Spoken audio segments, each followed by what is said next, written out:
make the video real quick. Alright.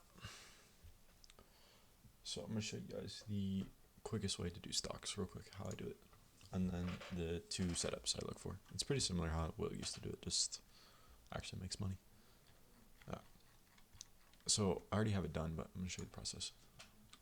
So first you go SPX, the TVC one, the TradingView CFD, components, and then scroll down, shift click, right click, add to selected watch list, stock watching, and then you're going to do the same thing for NDX.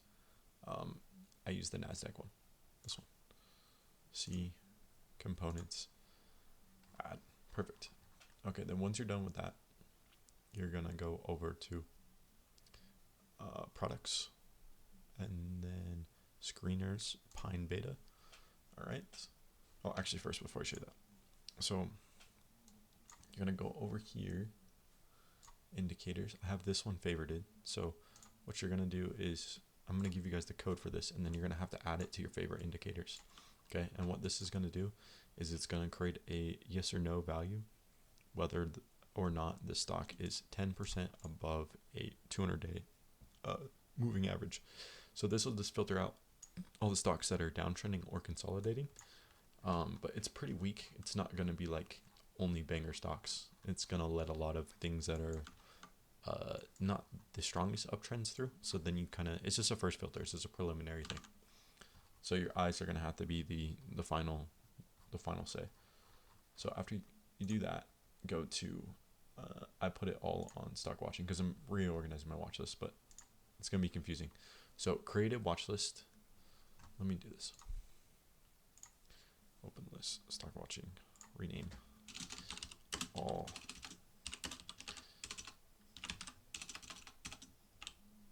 Holy, I'm retarded. All stocks. Cool. And then open list. This will be waiting. And so you're watching for trade. Okay. And then in a trade will be in a trade. Cool.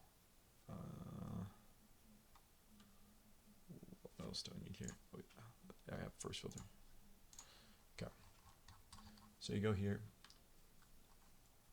So this, all stocks. There we go. Okay. So you copy everything over from NASDAQ and the S&P. And then you have your all stocks. And you choose an indicator. This should be in your favorites. Okay. Scan it. And then manage columns. Put the condition on. And then sort by you want one to be on top. So click the little sort button, top down. And then you go until you stop getting a value. Shift click it. Add to selected watch list. First filter. Okay. Let me do this real quick. Open list. How do I clear this bitch? Clear list. Yes. Okay. All right. Now you're done with that. And make sure it actually added. Shift click. Brother, man.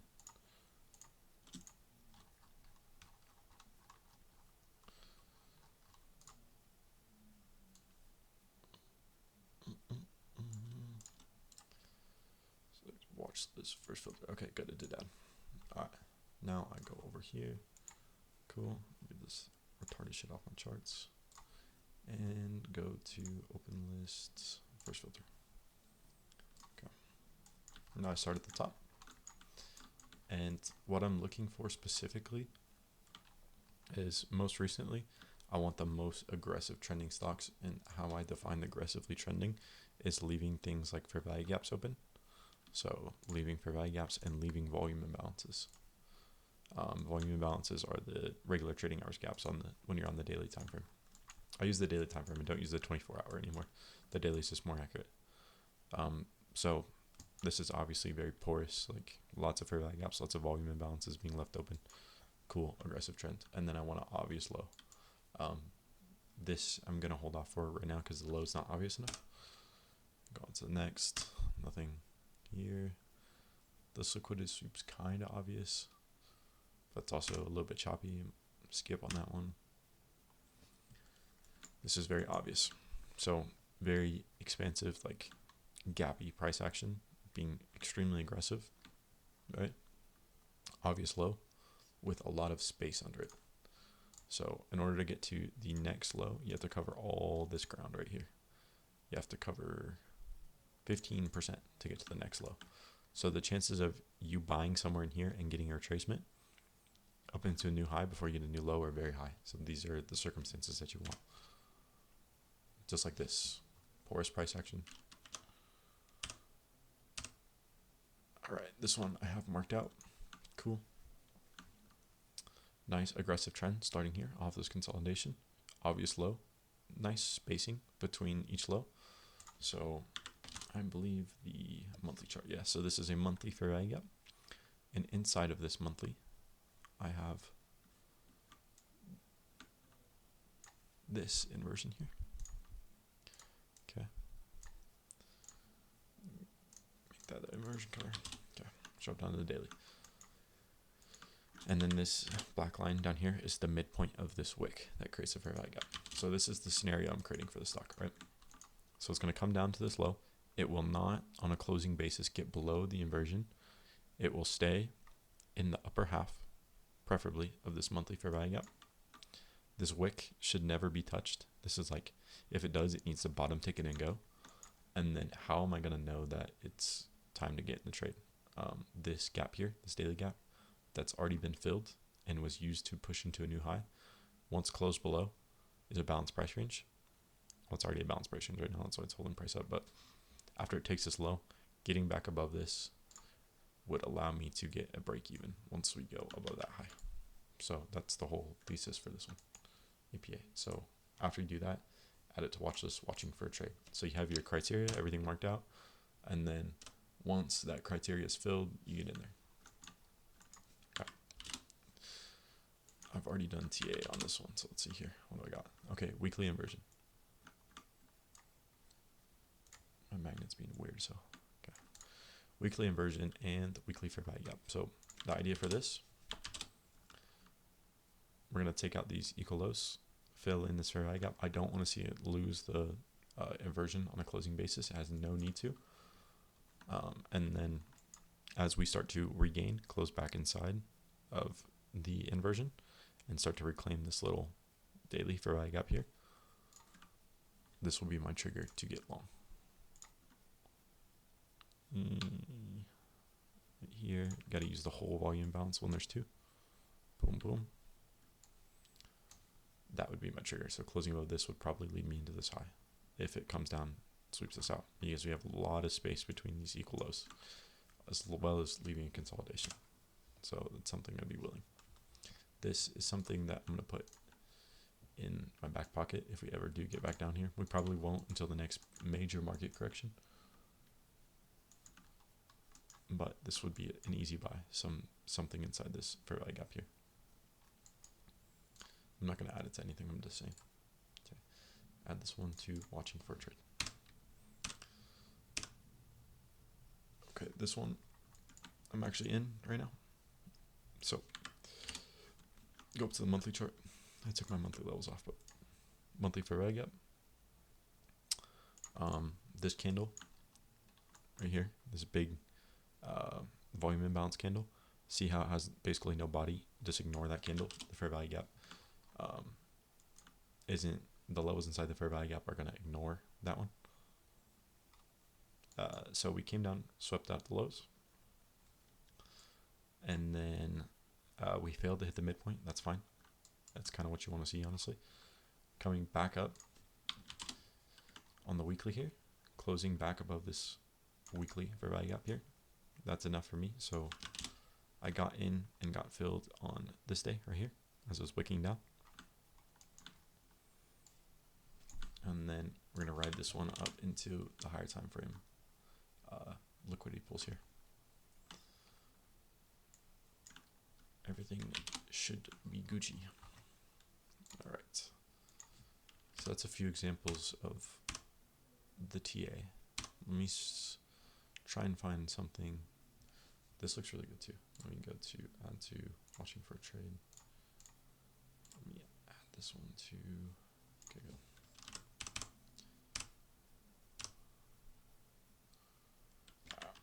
Just go down. This one I haven't done TA on yet, so I'll show you guys how to do it. Yearly chart, nothing really important. 6-month chart, nothing I see important. 3-month. This fair value gap right here, this inversion levels are somewhat useful. Okay, let's drop down to the monthly now. Let's see if we have anything overlapping with that. Yes, we have this monthly fair value gap here. So this is kind of the levels I don't want to see breached. Put these in purple hue. Okay. Alright, so we swept. This is, we're below liquidity. This is all balanced here, this consolidation. We've come down far enough into that monthly. This little volume imbalance along with this inversion here is fine. So I would take the midpoint of this giant volume imbalance. My stop is going to go at the order block candle, aiming for the highs, and that's the trade. Add to watching for trade. Perfect.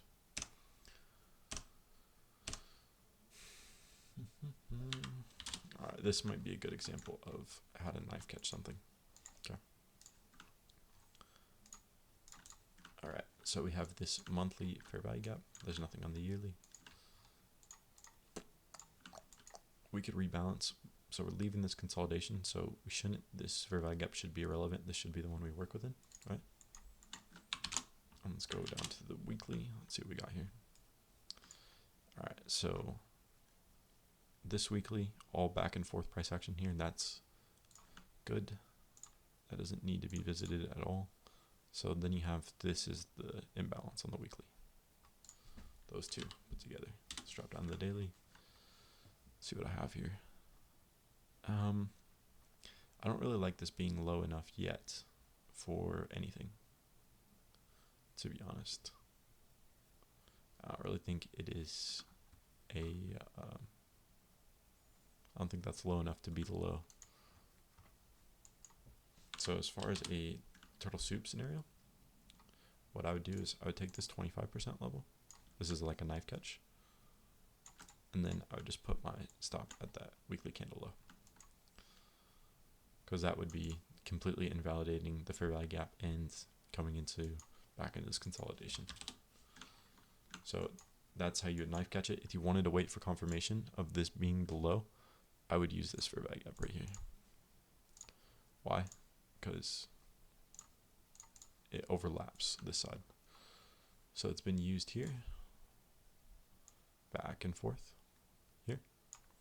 And along with that, it overlaps with the bearish fair value gap. So getting above this would be pretty good for going for the highs here. So on the weekly, the highest time frame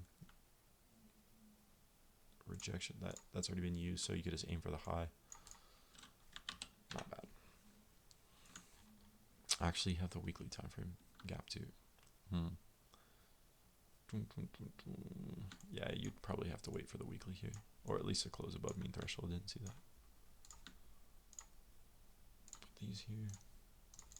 Let's see. Use the lower quadrant. It's all depending on how you use this gap here coming up. So we'll see. If you lose this, new low. If you hold this and start to close inside the weekly, probably new highs.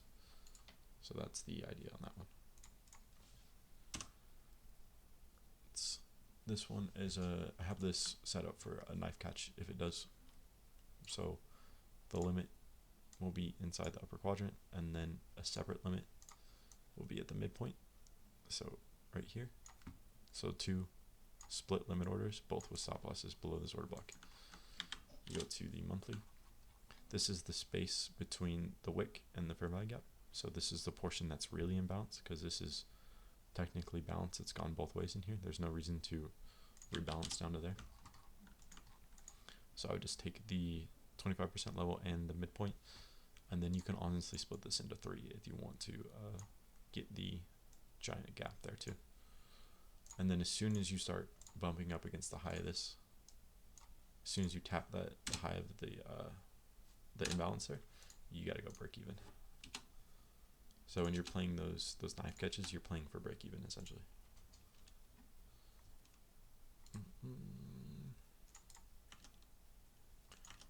Let's see. I think I explained everything. This one's good. You have a lot of space here. Below this low. It's very consolidated though. Sorry.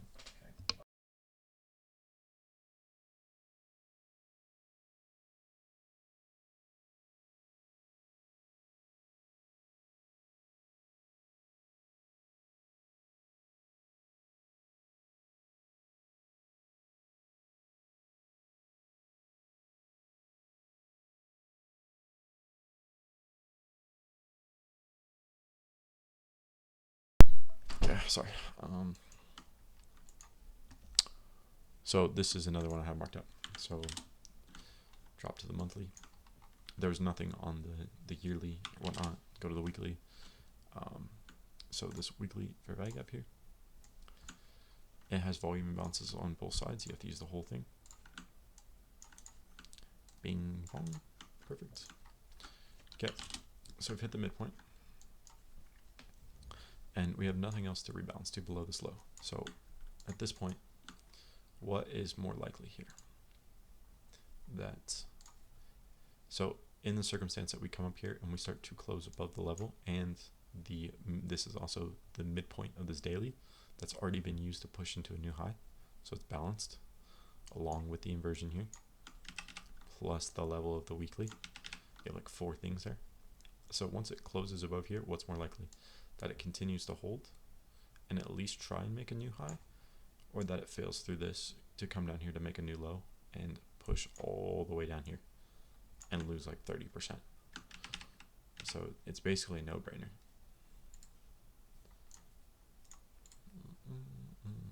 Watching for a trade. And then I'll just continue the same process on all of them, and it's pretty mechanical, not insanely mechanical, but this is pretty efficient right here. So consolidation, this is a nice trend, but it's a lot of back and forth. There's not really a clear low on that one. This is clear low, close proximity, so this fair value gap would have to hold. That's how I'd be looking at that. So honestly, what I do is half the time I just do this.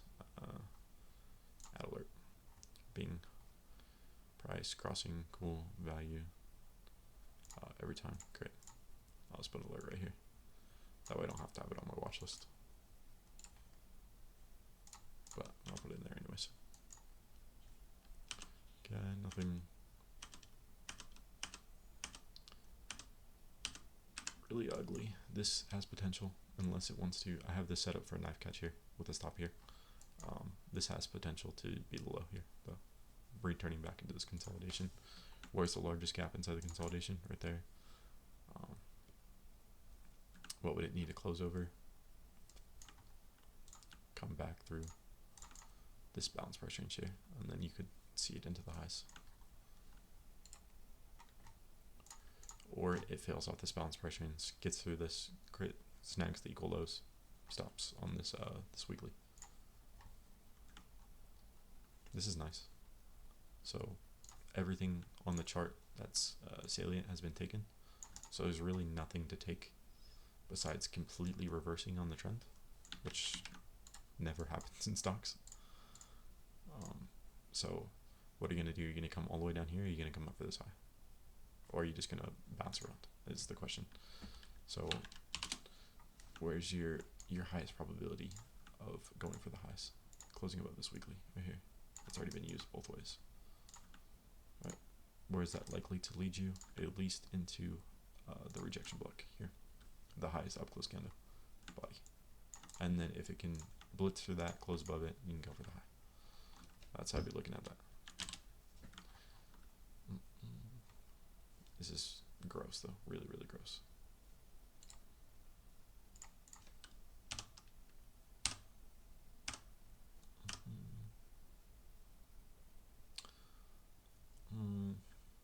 This isn't bad. have to hold this gap here. This would be your entry, this inversion here. This is one where you can get involved here. So you take below this order block, and then the stop would go here. That's how I'd take that. I'd have a limit order setting here, and if it gets to the high before this limit order triggers, I'm taking it off. So you're watching for a trade. Nothing. Me and Kato took this one together. It's pretty easy.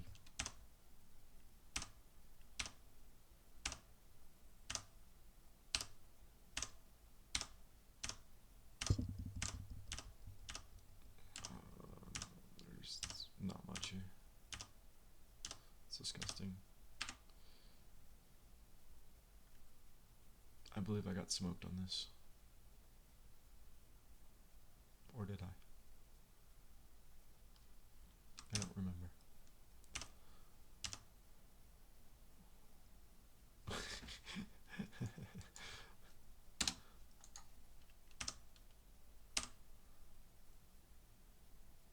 This was a knife catch I got break even on. So I know it looks terrible right now, but clean low, big spacing. Right, so this is the bottom of a weekly fair value gap here. This is where my stop loss was. And then why was I longing here? You go to the monthly. This is a monthly inversion that already got wicked through once. This is technically a wick. I mean, it just opened and went back below, and then wicked again, and then closed over. So after we sweep out liquidity, is there any reason to get back below here and go take out this fair value gap low? There's absolutely not. So I took that as a sweep here. So got entered long here, and then my stop was here, and I took one partial. I believe I took a partial as it was falling somewhere in here, and then the majority, the rest of it got stopped out for like a really small profit right here. Okay, that looks terrible. This is nice. This will probably set up for the same thing I was just talking about for the turtle soup type of thing. Okay, get out of here, kid. This very up here is already been used. Look at how thoroughly that's balanced. So after we sweep out this low, what's the line in the sand? After these lows, it can come down to here. So I would just long this, and my stop is going to go below these dailies. Let me see, there's a weekly. There's no wick on that candle. That's fine. That's a good stop. So I'll settle an order like this to knife catch this, and I will be going break even as soon as we tap up into this gap that was previously used here. So it'll look something like this. So it'll come through, dig through this. Oh my god, bro. So I'll come through, dig through this, take out these lows, bounce, tap, and I will be break even and hope it doesn't do that. You know. And to watching for trade. This is looks easy, or really easy for a knife catch here. Let's see if it'll actually get down there. The weekly, do we have anything? Yeah, probably actually get down there. We'll see. This would be an easy knife catch with a stop below's consolidation if you want to do something like that. Hey, this monthly's a bounce reference. It's been wicked. It's been used. It's a very strong inversion. I will add this one to watching for a trade. And if it doesn't get it down there, where can I take a long? This oldest fair value gap that starts as consolidation. It's been used the most thoroughly. So if this is pushing to rebalance, it shouldn't get above this and close above this. But if this is pushing for liquidity, it's going to blitz this and use it. That's the idea. Watching for a trade. Perfect.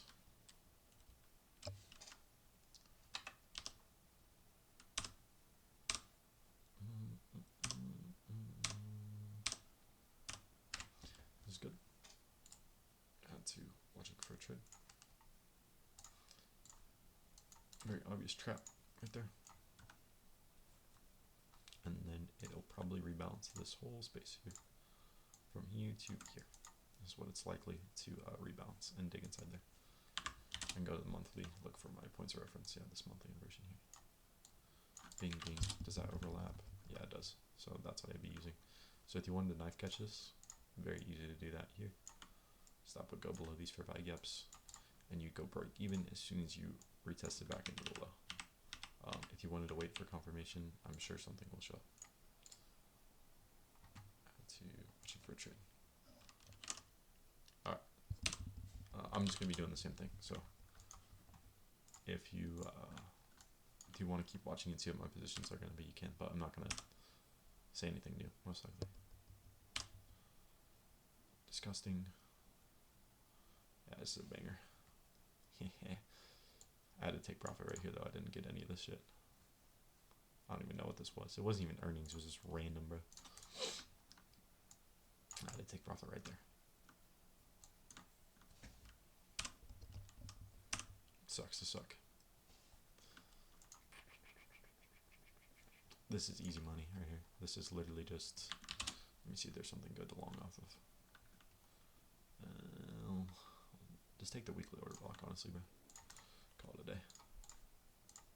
Put your stop below it. Bing, bong. Target the rejection block here. Highest up close candle body. It's actually right here. Target that bad boy. Go break even once you hit that.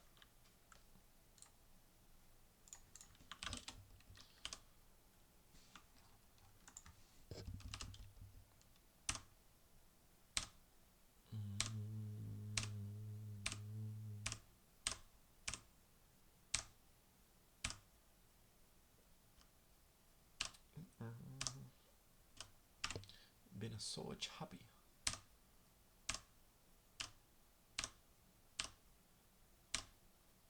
And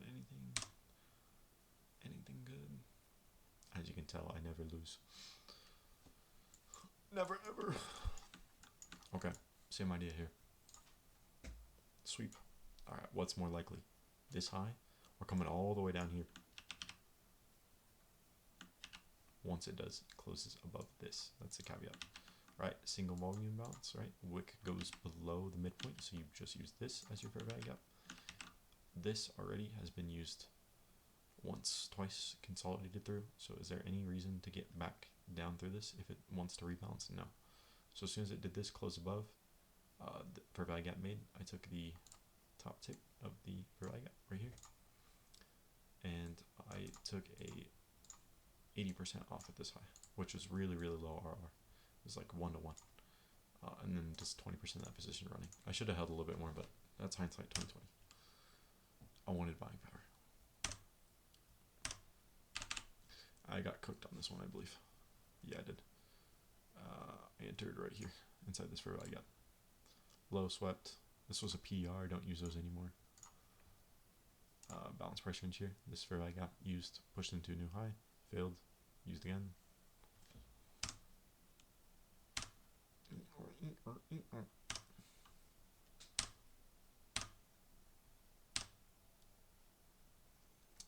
Another banger. Sweep. This is 8 weekly, I believe. Yep, the weekly suspension block here. At the time, I didn't really know what it was, but I was still using it like a G. Daily balance price range right here. This fair value gap used twice, 3 times, 4 times, 5 times. Complete luck that I didn't get stopped out. Right here, when it came down, rejection block, bada bing, lowest down close candle body, saved by the bell right here, and then skyrocketed back up.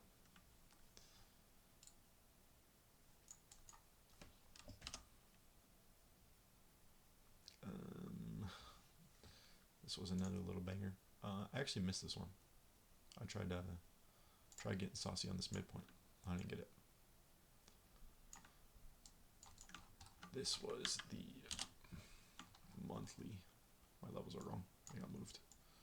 This is the space, the real imbalance between this had on the monthly chart. Look at this had buy side, sell side consolidation back down. But then on the monthly chart, since you've gone through this high, you only have buy side. So this portion of the imbalance doesn't matter because it already had delivery over there. So swept the low, this low, this low, this low. Just kind of accumulating. There's nothing until down here.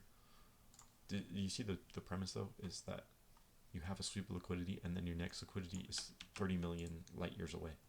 So the probabilities of you getting a retracement back to highs are become increasingly likely. This one I called out in the Discord. I put it in the equities channel. When it was coming down here, I said this was a textbook knife catch or something like that. So you have a safe low here. You've gapped down. There's no other liquidity that's relevant on the chart. This is like 80 days old at this point, 90 days old. No one has a stop here anymore.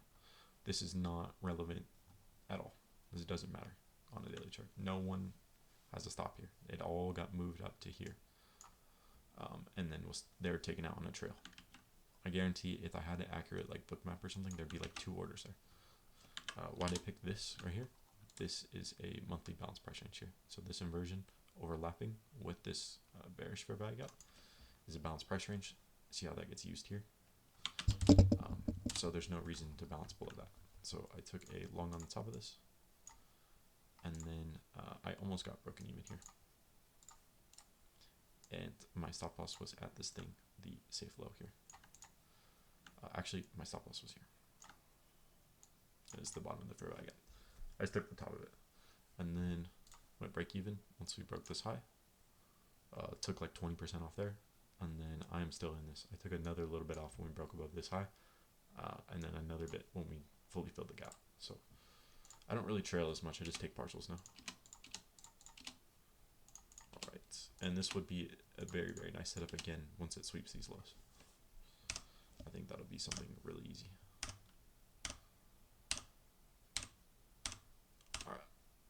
Oh, there is one thing I forgot to mention. So if you want to add a layer of analysis, you can do one of 2 things. So take your stock. So we're looking at Welltower, so LEL, WLL, and then either divide it by ES, which is the index.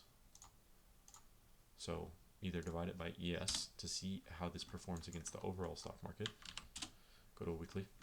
So this is how much it's outperforming. This is a chart of outperformance. So during this time, it's absolutely ripping the face off ES, and it's a really strong stock. During this, it's basically matching the index. During down periods, it's weaker than the index or the overall market. And the other way I like to see strength is by comparing it with gold to see its real returns. I learned this from Marcus. So its real returns versus gold, it's pretty weak. So it's this is how I do fundamentals. This is the only fundamentals I look at. I don't look at earnings or anything like that. That's all fake anyways. So this is weak to gold, and it is consolidating versus the index. So is this a strong stock that will outperform? Most likely not. There's your fundamental filters. Go back to and this is what it looks like on the normal chart. And it's still trending up, and that's because the money printer be ripping, brother. Money printer ripping.